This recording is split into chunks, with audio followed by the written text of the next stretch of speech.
Yo, what's good? I'm back with another video. Today we are reacting to how Bobby Althoff lost her entire fan base in 1 year. If you guys enjoyed these reactions, please leave a like on the video. Leave down in the comments any other videos y'all would like me to react to in the future. And subscribe to the channel. I have more content, more type of content coming out soon. Road to 1K. Let's get right into this. So it has been quite a long time since we last checked in on Bobby Althoff. Around a year and a half ago, I actually declared her the biggest industry plant I had ever witnessed hit the podcast scene. Hi guys, welcome to the Really Good Podcast with your host Bobby Althoff. Basically, this woman came out of nowhere and had some huge guests like Drake, Mark Cuban, and other celebrities. I actually think Drake was her first guest. Crazy. On her show that she dubbed the Really Good Podcast. I think my mom named me after a lawyer, which always kind of like rubbed me the wrong way. Within a week of the Drake interview, Bobby was being represented by one of the top talent agencies and getting mainstream publicity. For this reason, people began to call her an industry plant because the only content that she had made online before this was essentially a spoof of mommy blogger TikTok content, where she did garner millions of followers, mainly moms all around the country who liked her sarcastic brand of humor. There is nothing more embarrassing than walking around with one of these. Everyone knows how it got there. They know what you did. She claims that she parlayed this TikTok career into another career in podcasting after she offered her followers $300 if they could get a celebrity to come onto her podcast. There's like a finder's fee, right? You said if you can get a celebrity, I will pay you $300. Yeah. She says that this offer led to the episode with Funny Marco, which would in turn lead to her being in bed with Drake. You can picture her to be like the... No. Being in bed with Drake, that was just crazy line just now. That was a crazy line just now, but she did come out of nowhere. I ain't gonna lie. I remember her.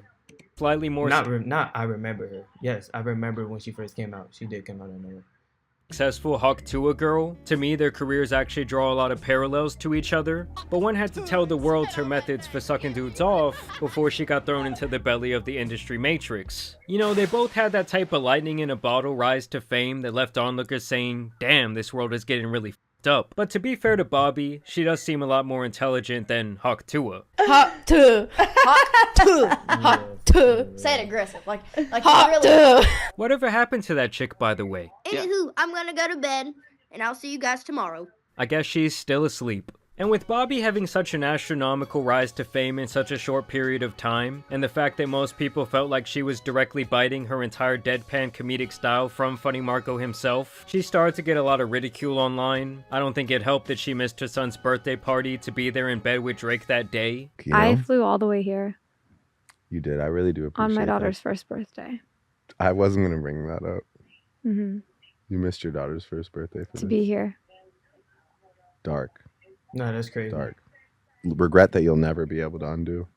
Yeah. Horrible parenting. No, Something people thought was a joke at first, as it was her brand to be dry and sarcastic, but now it's been revealed that she was being totally serious. The other thing was, when she was doing these interviews, she would constantly be making passes at these men, asking them if they would sleep with her, or if she was their type. Am I your type? I'd do it. Thank you. Would you date someone that...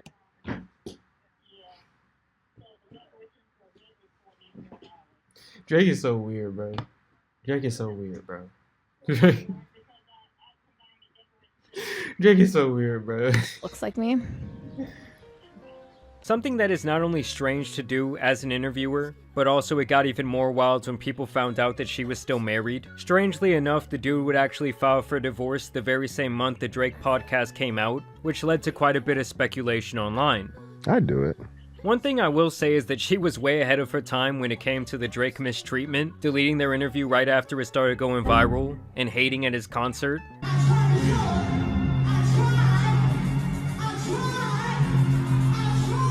But after a while, the sarcastic, too cool to care bit really got old, and she even got put in her place by rapper Offset, who let her know that she wasn't all that. You wanted to be on my podcast. Keep saying that cap ass shit, man. I honestly didn't even want to do this shit. I don't fucking do interviews. You heard. You already told me you looked me up. I'm walking out on bullshit.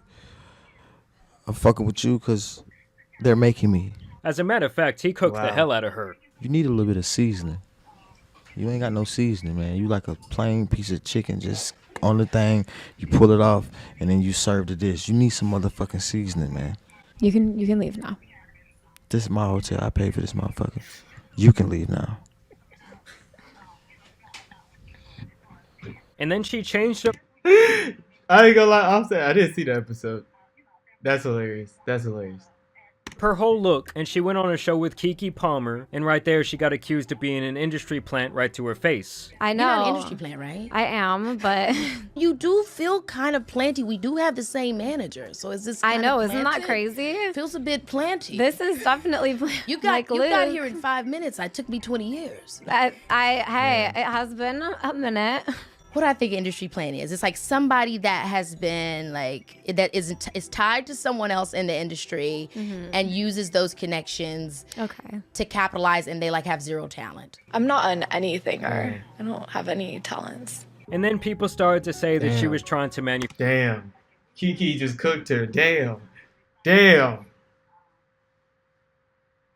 Manufacture moments. She had Ryan Garcia chasing her around the room like they were on the playground. Bro, you run fast, man. Relax. He would later tweet out that they had this intimate situation after that was recorded, and she continued with this reputation that she was kind of being bounced around the industry. You got some close-ups? I like to read people's messages, not get room tours. Let me read your messages. No. I don't like messages. I'll let you read one message if you let me read one message.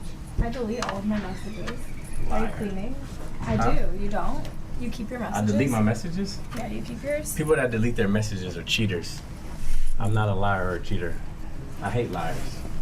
And I feel like relevancy-wise, she kind of just came and went, and honestly, Hawk Tuah kind of took her spot online. Nowadays, Bobby's channel and TikTok are mainly inactive, and the last couple of podcasts only garnered a small percentage of what she was averaging only a year ago. And I actually put myself through absolute agony by watching over an hour of Bobby being interviewed by Forbes and Wired Magazine. Bobby Althoff, the deadpan podcast host America can't get enough of. Wow, a whopping 10K views. America just can't get enough. Obviously, her publicist got her this opportunity, as a lot of celebrities and online talent alike do this type of thing, so they can still try and seem relevant to their sponsors and other people kind of pouring money into their careers. And before we get into all the out-of-touch things she said during these interviews, I did want to tell you guys about today's video sponsor. Some of you already know my coworkers Lola and Delilah has had some issues. Also easy to store Sundays at Sundays for Dogs of Live GPS. Not very likable. Coming up, she on Sundays for Dogs today. Now in these interviews, I actually did learn a lot about Bobby for the good and the bad. And after listening to her, her come-up story actually doesn't sound that outrageous to me. For a few years before, I was on TikTok, just doing brand deals, posting.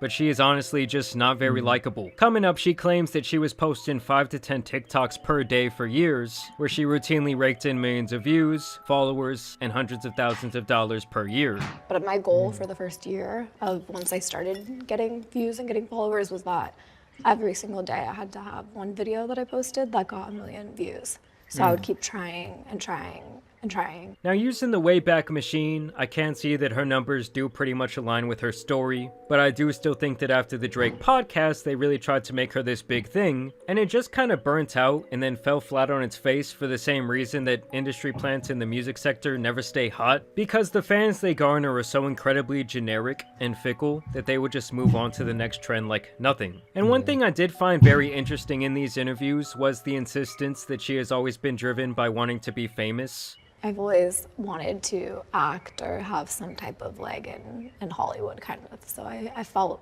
my family always says that if anybody in our family was going to end up where I ended up, it would be me, because I was the most driven towards that. And even more by wanting to be rich. How'd you become an influencer or creator? Just wanting to make money. She even says that the only reason she did... This girl's brain dead. You got this manager, you need to get a PR team. For real. Podcasting a TikTok in the first place was because she saw how much money other people made doing it and got motivated. Mentally decided that she made like at least $300 a year on her podcast alone, and I was like, that's what I need to do next. Like, I need a podcast. And for someone who loves money so much, she seems incredibly lazy about her job. Multiple times she brags about the fact that she goes into her podcast doing little to zero research on her guest that day. And what is your interviewing technique?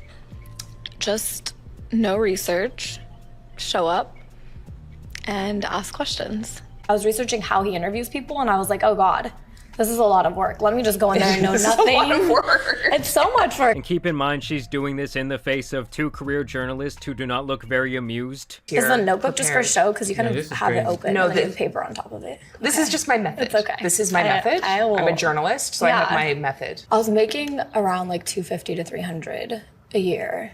1,000. Yeah. From brand deals on TikTok. Wow. And 250 is great and all, but it's hard to come up with content with just me every day. $250,000 a year as an annual income is great and all. Yeah. It is great. It is great. Yeah, she's out here making $300,000 per year. Sound like a minimum wage job at Sonic, which I don't think is a winning strategy for gaining public favor. To me... Nah, she tripping, bro. Is this how she fell off for real? Nah, they not even talking about the fall off. Above all else, it really just seems like there's really no passion in anything Bobby does. And it's all strictly for the money or the clout, which in some fields can definitely work, but not in the entertainment industry. I hope that I go from D-list. Nah, bro, if you're doing content for the money and clout, give up. It's not meant for that, bro. This is a grind. This ain't meant for that, bro. This ain't meant for that, bro. I'm telling you. To A-list. That's my goal in 10 years. From D-list to A-list. Yes. She still insists over and over, though, that she would be fine going back to a job at Jersey Mike's. At the end of the day, if I had to go back and work at Jersey Mike's again to support myself, I'll make your sandwich for you. Yeah, I'm calling absolute bullshit on that, okay? She wasn't even cool with $300,000. And during these interviews, both of the interviewers indirectly question her rise to fame and make allusions to the idea that someone in the background pulls a lot of strings for her. What do you think is your appeal? Why did you think you became a thing? I'm not sure. I don't know. Why are you looking at me like that? Well, early on I was like, is that a joke? Like, what is an industry plant? You guys, and I would just play into it because I was like, there's no way people actually think that. But then I realized, like, what people actually think that. People actually, no, I did my reading, they actually think they really do. And I think that it makes sense. Like, from an outside looking in perspective, I can see why they would think that. Basically, it seems like nobody's buying her story. And at one point, she even cries over the hate that she receives online. Sometimes it's just constructive criticism. It can be a little mean, but yeah, it doesn't bother me too much. Other than that, when it comes to Bobby, there were these pictures of men carrying her out of the club. Someone put together that she was allegedly dating this NFL player based on one of her posts, and then she got totally embarrassed when this dude did not want to claim her like that, denying the allegations on Twitter after they caught his ass in 4K. I mean, truly, there's nothing much worse than when you think you were in a full-blown relationship with someone, and it turns out they were hiding your ass the whole time or really don't want anything to do with you like that publicly. That's crazy. And so now she's been on TikTok crying. Just like hard to imagine finding someone who is truly good for you. It's hard to imagine there's a world where there's like someone who's actually meant for you. I mean, talk about a turn of events. She was online talking about it's time for her hoe phase. So what you doing for these 2 years? You gonna be a hoe? I have to do a hoe? Yeah. Maybe I will. Oh no, you said you married young and you have your 2 kids already and you're divorced. Isn't that what divorced people do after that? Just sleep around and have fun. And now she's recording herself tearing up on camera. And I got lonely. Met a guy around Thanksgiving. And I think things moved really fast. I don't know. I thought it was fucking fate. Clearly it wasn't. It was really sweet.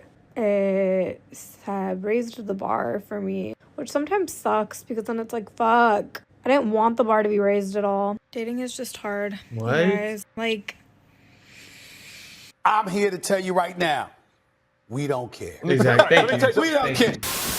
I don't know, I always just think it's an interesting case study to see how quickly these individuals fall out of favor with the public. For her and the Hawk Tuah girl, it was like trying to live in a house with no foundation, like that bitch is up on stilts. All it really takes is a little... Her and Hawk Tuah girl have no talent. I'm not gonna lie. Like, they don't even try. So what made you think they was gonna survive?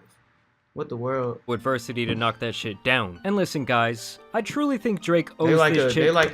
They like a Whoa Vicky, or like a Bad Barbie, back in the day. Like when they was viral on the internet, they like them. They here and gone. Lil Pump. They like a Lil Pump. You know what I'm saying? Room in his compound. Like, if he had not laid up with her in bed and put her on the map, this all likely would have never happened. Maybe Kendrick wouldn't even have dissed his ass. Maybe he was at home on his laptop and this is what sent him over the edge. He knew at this moment that Drake was not like him. In all seriousness though, Bobby seems alright, but as far as her maintaining a career online, I just don't really see the longevity here, given her motivations are all wrapped up in clout. She got to try something else or try. It's one or the other. Material possessions, and greed. Not to even mention the fact that it seems like she couldn't really give a damn about her podcast or producing it in a better way. But I want to know what you guys think about this latest Bobby Althoff update down below. I also want... Alright guys, that's the end of the video. If you guys enjoyed the video, please leave a like on the video. Leave down in the comments any other videos y'all would like me to react to in the future. And subscribe.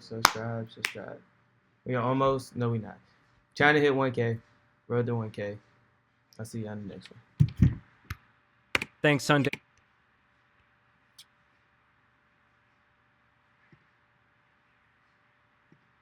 Bro.